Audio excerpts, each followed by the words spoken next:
Welcome to the Global Wellness HQ family of podcasts. We are your international headquarters for resources and ideas and insight in relation to the 9 elements of holistic wellness. Join us as we interview local and international wellness experts and learn how you can implement and improve one element or dimension of wellness at a time. Our experts will share their practical tips on wellness in one of these core areas: emotional, intellectual, occupational, physical, environmental, financial, spiritual, social, or habitual. We created our family of podcasts as a resource for anyone who is looking to integrate the 9 elements of holistic wellness into their daily lives. Welcome to the show.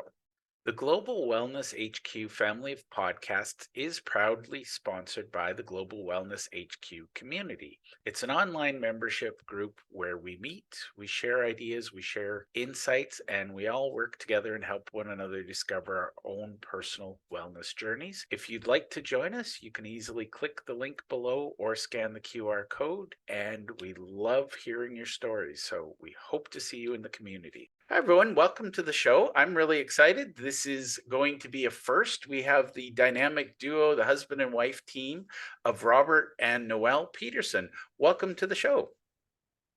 Well, thank you, Jeff. Appreciate the opportunity.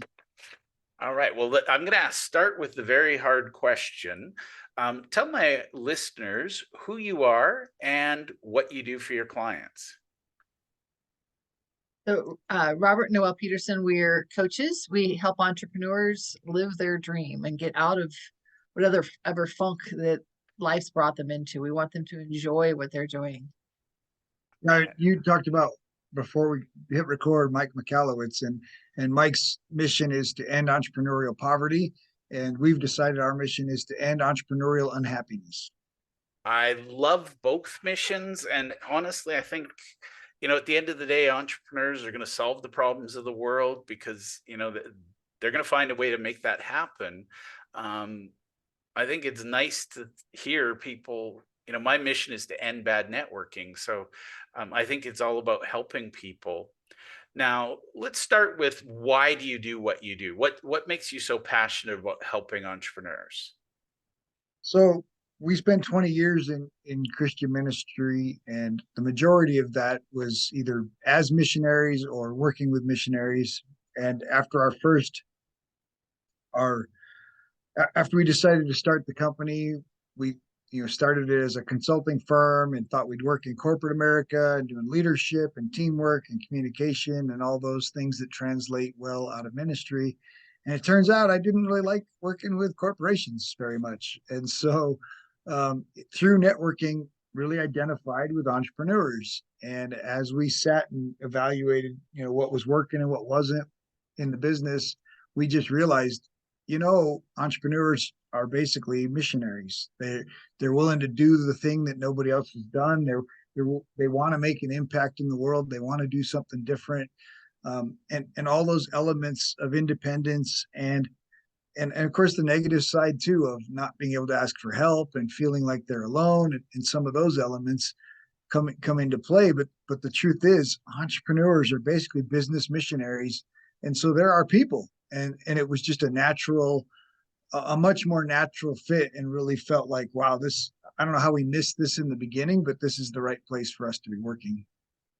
I love it. And I think that's, a very good analogy because, entrepreneurs don't have, the big support of, say, a Joel Osteen who has his, football stadium for preaching and, his satellites and all of his stuff. The missionaries are literally whatever they carry on their back. We travel fast, far, and light. So I love that analogy. Now I'm going to ask you a question about business advice. So I'm going to ask this once, but I'm going to ask both of you to answer. I'll let you decide who answers first. What's the best life advice or business advice you've ever received, and how is it impacting you today? So I guess one of the most obvious ones is basically every business is a people business.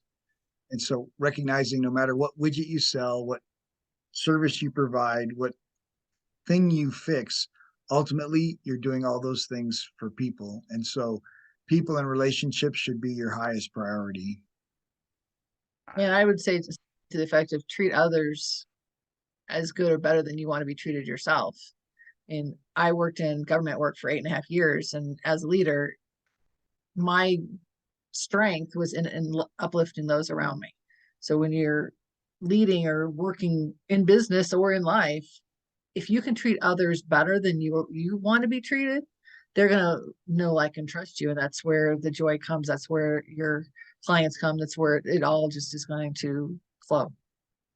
It's funny that a lot of the lessons in business, and one of my favorite poems is "Everything I Need to Know I Learned in Kindergarten." It is funny because a lot of it is true. Like, play nice with others, share your toys. It's we want to get complicated and pursue algorithms, and honestly, that feels like a recipe for stress. So, what are some of the challenges you help your clients solve? Because I think happiness is a very elusive term, and I'm betting that, first of all, you two have a definition for it. But what are some of the things you're helping people with today? Yeah, so ultimately we use the term and entrepreneurial unhappiness, but the truth is we help them rediscover joy, and joy is the internal, whereas happy is the external, right? Happy is based on the things happening around you, but true joy comes from um, a few different areas. First is that idea of knowing who you are, and knowing the impact you make in the world, and then knowing that you belong. And so we help entrepreneurs rediscover their purpose and passion that they started their business with, rediscover the things that are important to them, or at least declare those things that are important to them and put those at the front of their business.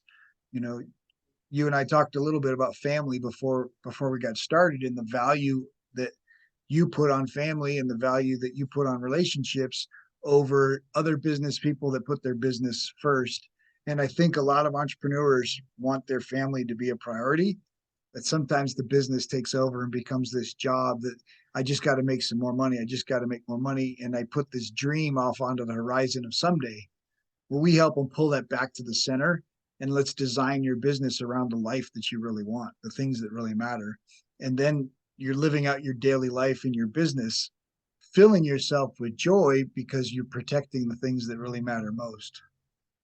I love that. And one thing I would say, once upon a time, my wife and I had a conversation where, as the entrepreneur, I'm saying, well, I'm doing this for you and the kids.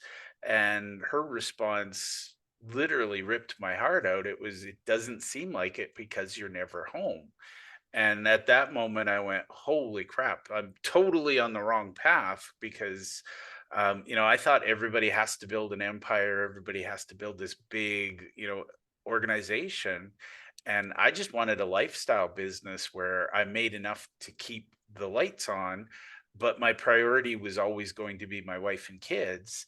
And ironically, the conversation was, at our sixth airport drop off in 6 weeks, and I was heading off to God knows where, and coming back a week later, and I went, I didn't sign up for this life, and neither did they. So And if you're not intentional about it, the business will take over.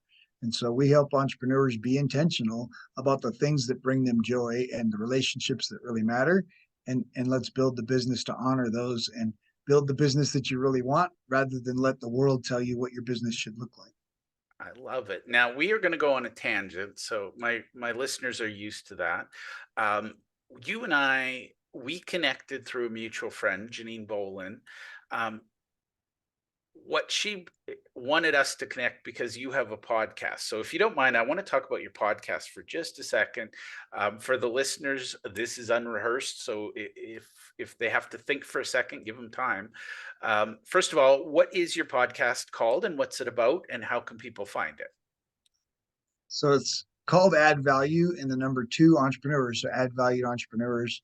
Um, it's really about the entrepreneurial journey, and so we talk with entrepreneurs or people that serve entrepreneurs, and either share their journey and the things that they needed to help them grow and develop as entrepreneurs, or we share expertise that provides tools and tips, and it equips entrepreneurs for the journey. I love it. Now, the curious person in me wants to ask who your favorite guest is, but I realize that leaves room to offend everybody else.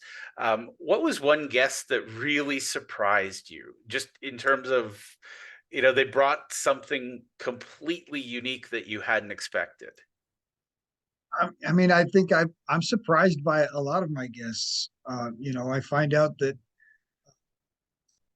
a local entrepreneur that I met through networking here loves whitewater paddleboarding, which means like standing on a paddleboard in whitewater. Like, That's a you know, thing? exactly. Not only is that a thing, but you enjoy that, like, and so there are, yeah, I think every guest in a way can have surprises that are fun. And we've just the entrepreneurial world is so incredible, and meeting and talking to people in multiple countries and in multiple places that are all trying to build a business to support their families. And it's uh it's just incredible, and we feel so blessed for the conversations that we get to have. We do try to take those conversations in fun directions. So, you get the normal questions that people would expect to have on an interview with those guests, but also get to know them as a person and allow our listeners to see a different side of them as well. Well, and that's back to what you said earlier, that people do business with people. We're not in the business of, we haven't delegated business to the bots and the algorithms yet. Now I'm going to just address something that I get a lot, because as a podcaster, I'll interview what I call regular business people, sort of the traditional bricks and mortar. And my favorite question is always, so what do you do for a living? And I say, well, I host a podcast. No, what do you actually do for a living? So I'm going to just pull this out of you. I want to hear your thoughts, but I approach my podcast as a very strategic business tool, and it helps me meet really fascinating people. What was your biggest lesson as you were, finding the voice for add value to entrepreneurs? What was the big aha moment where you went, "This is a thing"? It's sort of, or were you the planning type and you knew it was a thing before you made it a thing? No, he started the podcast in July of 21, and it was, we got to get so many in the can so we can start producing it, weekly. And he asked every guest to introduce other people. And before month's end, we had so many guests in the can that we were going to two a week. And after a life-saving surgery and some more time spent on podcast recordings, we were up to four a week um, within the second or third month. It was just blooming. Yeah, I mean, it really did take off because I asked that simple question: who do you know that would make a great guest that you'd be willing to introduce me to? And every guest has introduced us not to one, to two or three. And so you interview one guest, then you get three. You interview two guests, now you have six. You interview three guests, now you have nine. And very quickly it multiplies. In fact, we are only referral based now, and we're not out hunting for guests. We're not out begging people to come on the show, because we're 3 months, 4 months in the can, plus 2 or 3 months of people waiting to get on the schedule. Um, and we do have one or two places where people ask or solicit us to be on the show, and we charge them. They pay to be on the show if it's unsolicited or if it's not a referral. Right. I love that. And, one of the things I'm working on is how do I scale? Because we talked about John Lee Dumas before we went on, and I've happy to say I've studied a lot of what he teaches, and I really, really admire him. And I remember taking his podcasting course, and I'm an all or nothing guy, and he's made some comment about, at a bare minimum you do one episode a month until you're really, really comfortable, and then if you want to grow a little faster, you do one episode a week. And he says if you really want to grow fast, do one episode a day.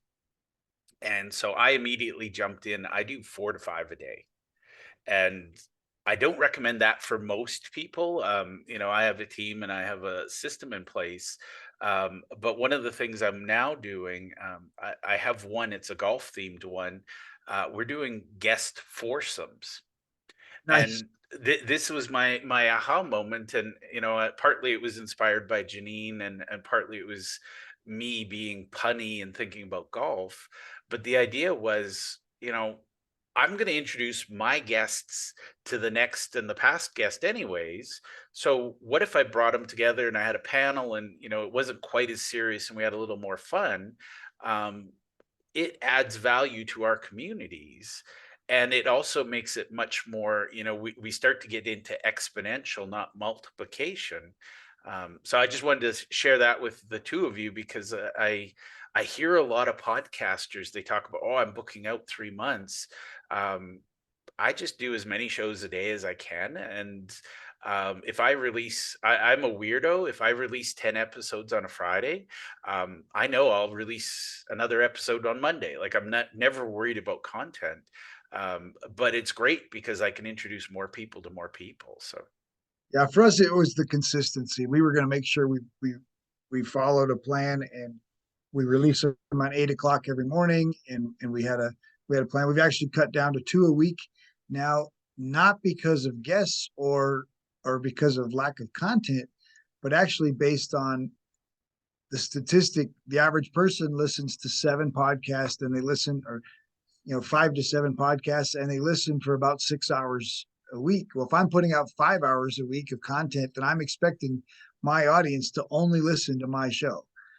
And I just felt like, you know what, I, that's a little selfish, right? And I should be able to give my audience content, and yet give them the freedom to be listening to other shows as well, and not overwhelming them or making them have to choose which episodes to try to listen to.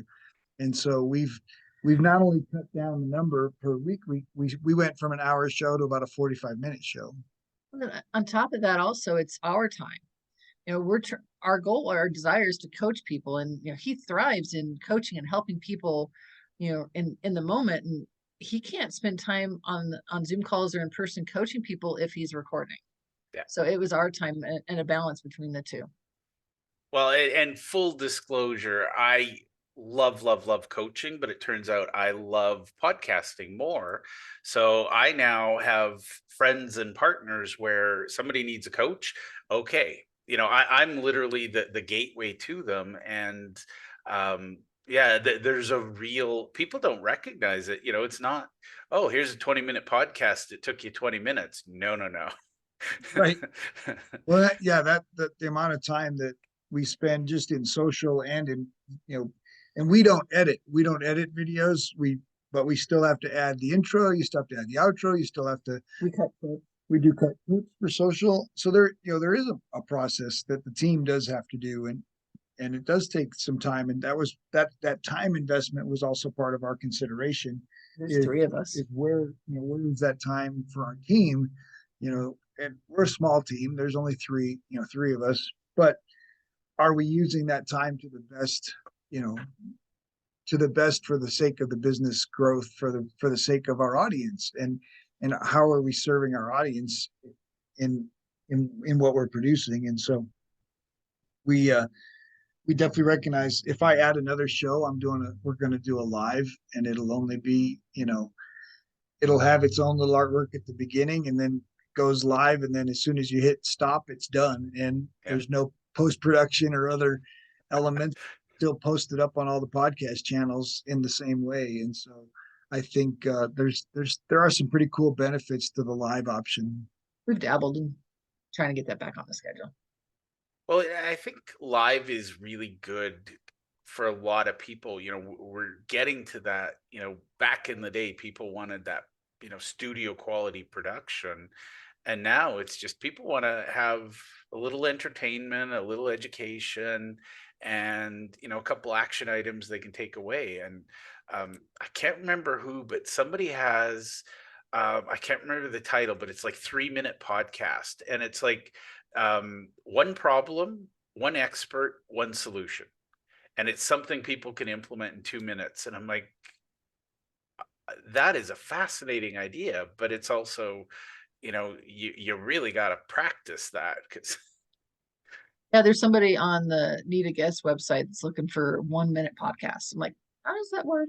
Man, if you could squeeze it into a TikTok video or an Instagram reel, I mean, it would have some.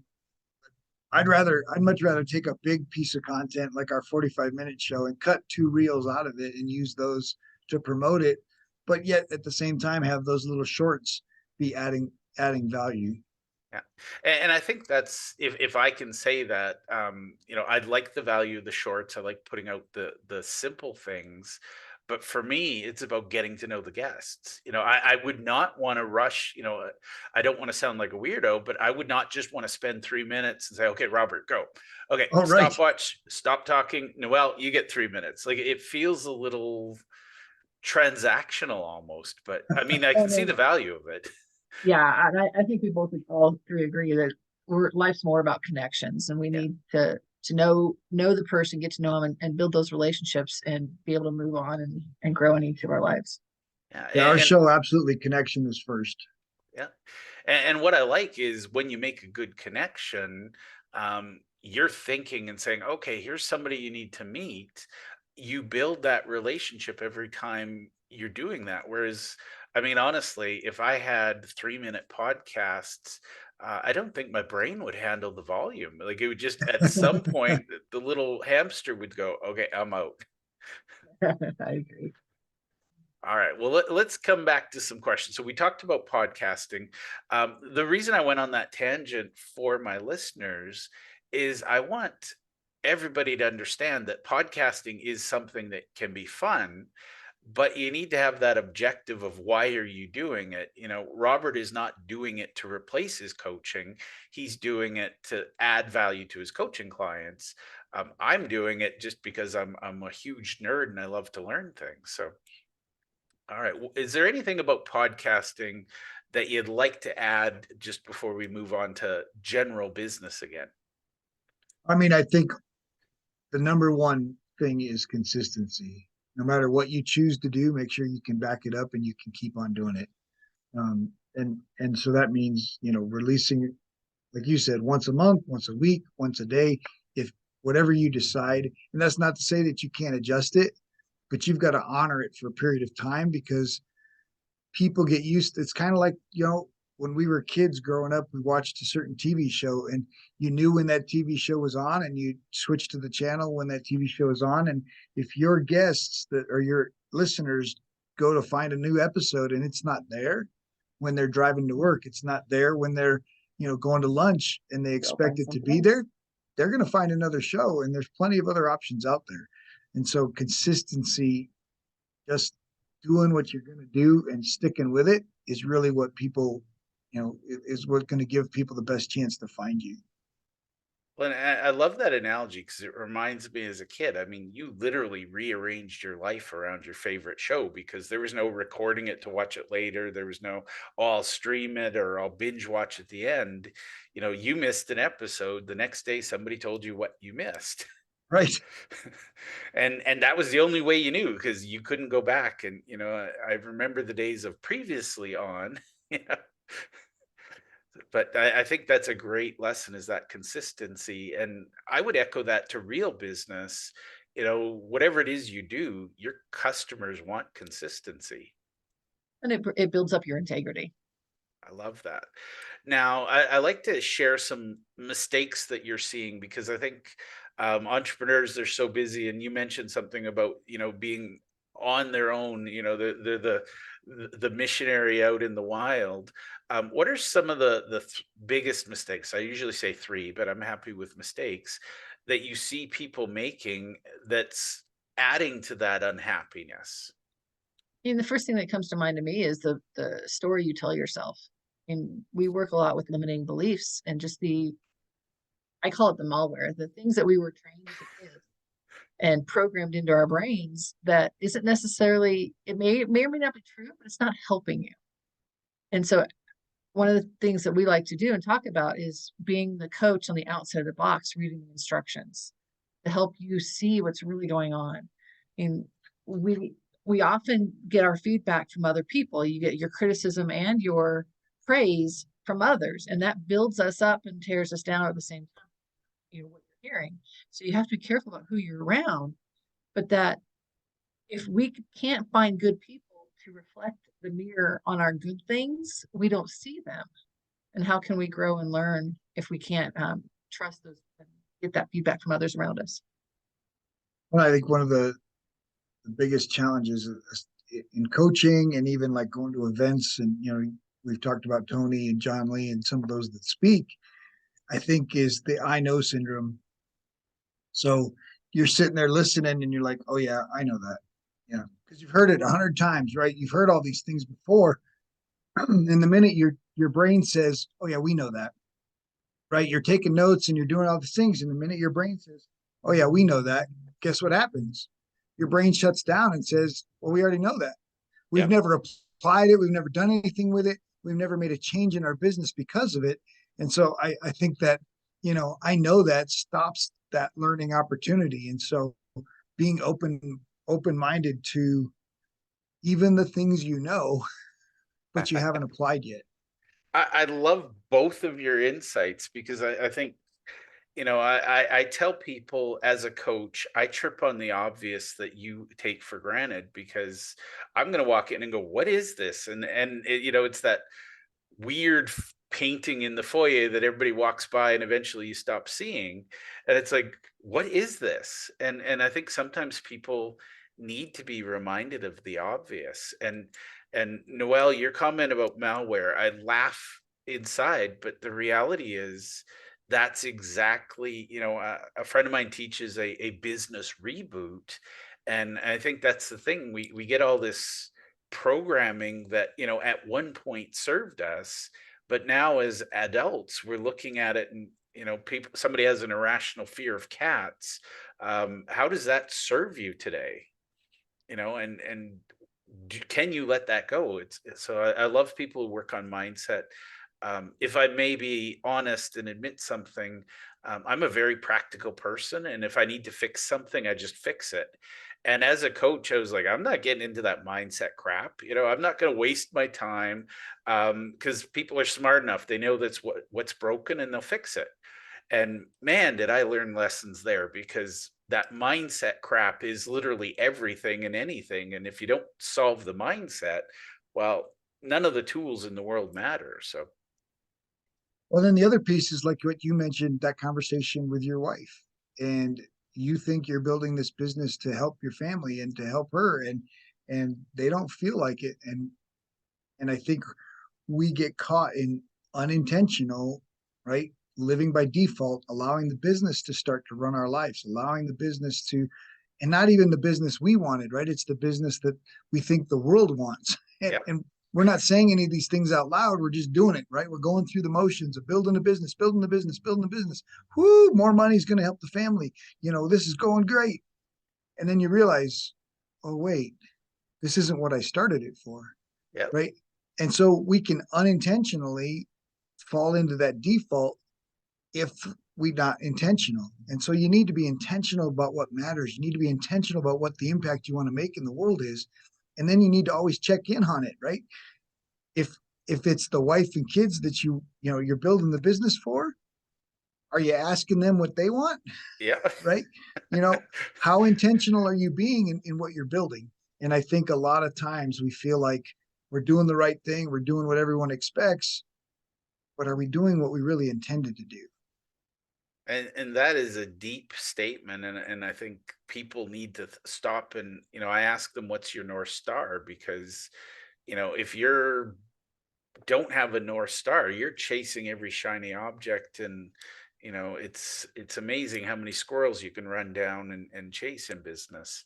Um, so I'm going to ask you the hard question here. What are some tips you would recommend for my listeners? They can, I'm not about instant gratification, but I do like to give them some simple things. What are a couple of things they can do? So I'm going to ask each of you to give me one, something they can go away to help them on their journey to more wellness in and balance in their life. I'll expand on what we've been talking about. A few things. Just what is your why? Why are you doing this? Who is it for? What does that dream life look like? What are your core values? Who are you meant to be? Discover your why, which will give you purpose in every decision and help you decide if this job or this job or this role or this client is going to serve your purpose. If not, it's okay to say no. I love it. Robert. Yeah, and I think the next step of that, right, is if you know your purpose and you know your core values, then what are the things that really matter, right? We take our values and we can have these value statements of integrity and character and all these statements, but the truth is, I want to be a good dad.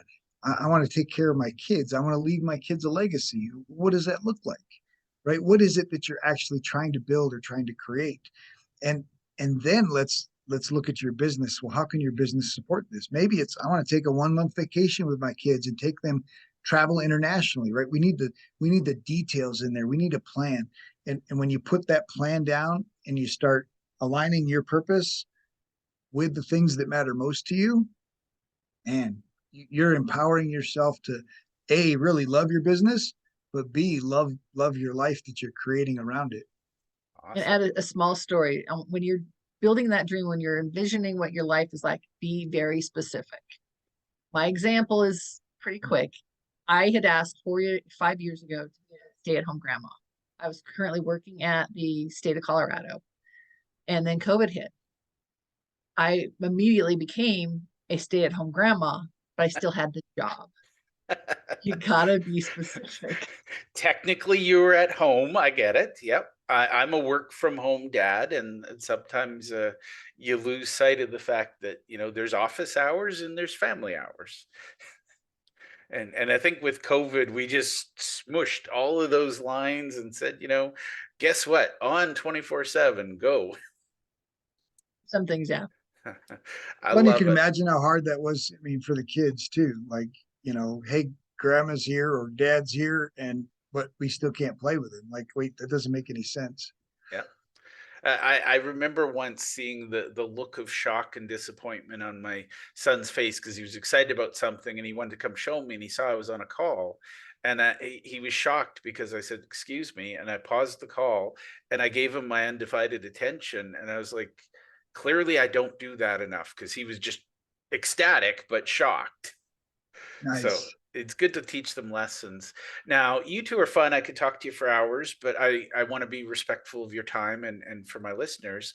What are you two working on now that maybe my listeners might want to learn more about, or how can they connect with you and get to know you a little better? Personally, I'm building a continuing education course, in which would be, an online course for empty nest moms to help them work through some of these things and to find the identity that they deserve to have and flourish in, and not focus so much on being just a mom. I And love so it. that'll be So coming out next year. we can watch for that next year. Okay, that's great. Robert, how about yourself? Yeah. So we've got a weekly webinar that leads to our workshop, and basically the idea of that is, we identify the areas of stress and overwhelm and give some tools and tips to help start dealing with stress, right? Stress starts with, hey, not enough time, not enough money, right?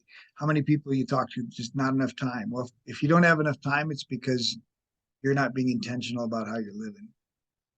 I love it. Well, you two are the experts at you, so I'm going to give you a moment. But is there a question I should have asked you that my listeners desperately want to hear about and I didn't ask?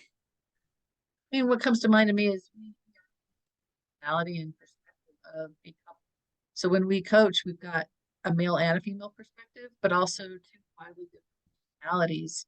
And so we're just taking all we've learned. We've got very similar training background in coaching and ministry and leadership. And we just love helping people, and we want to help you and help people just be what they were meant to. That's the ultimate.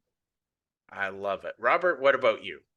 Yeah, I mean, so for me, it's the brain connection to joy, and so you talk about networking, and the brain, when you walk into a room, the brain is looking for the people that are happy to see you, and you scan a room and you see across the room that other business person that you've connected with, you've networked with, and they smile, and their brain just sends that signal to your brain that you belong here. You're in the right place. And we don't talk enough about that power in networking and in connection. And over the last couple of years, obviously, a lot of that has gone away. And a lot of entrepreneurs are experiencing stress and overwhelm because they've stopped networking, they've stopped connecting, they've stopped seeing people face to face, and their brain and is not getting that confirmation that you belong here. That brain is not getting that confirmation that people are happy to see you, and it's more important than people imagine. I love it. And for my listeners, we talk a lot about connection, and I think that's huge. So I want to thank you both for being on the show. It was a real pleasure to get to know the two of you. And I just really want to thank you for taking the time to hang out with me today. But Jeff, we want to thank you for giving us the chance to have a conversation and learn more about you. Well, thank you so much. It's been a very enjoyable conversation. Show. We hope that you enjoyed this episode, and we invite you to either click the link below or scan the QR code to register and listen to other episodes of our podcast. Or if you think your business or you would be a great guest to be on our show, we're always looking for experts in one of the 9 elements of holistic wellness. We'd love to have you. You can either click the link below or you can scan the QR code and complete our speaker intake form. Thank you, and to your wellness.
Thank you for taking the time to listen to our